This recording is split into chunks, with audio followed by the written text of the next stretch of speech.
Pune Nashik महामार्गावरती Cadbury कंपनीच्या समोरील हायवेवरती महावितरण उपविभागीय कार्यालयापासून ते मनसर गावापर्यंत हायवेच्या दोन्ही बाजूने विद्युत वाहक तारांचे खांब उभे करण्यात आलेले आहेत। हे खांब उभे करत असताना हायवेच्या साईड पट्ट्यांवरती विद्युत वाहक तारांचे खांब ठेकेदार उभे करत आहेत। महामार्ग 50 या महामार्गावरती साईड पट्ट्यांवरती हे खांब उभे केल्याने वाहतुकीस मोठा अडथळा ठरत आहे।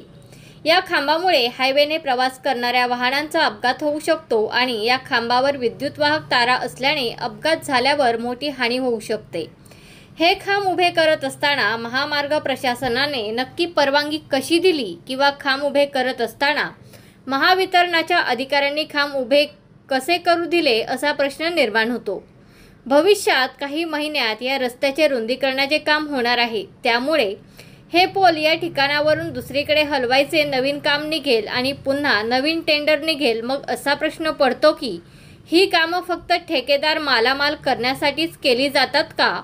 या सर्व प्रकारची महावितरणाच्या अधिकाऱ्यांनी व नॅशनल हायवेच्या अधिकाऱ्यांनी चौकशी करावी व दोषी असणाऱ्या अधिकाऱ्यांवर व ठेकेदारावर कारवाई करावी।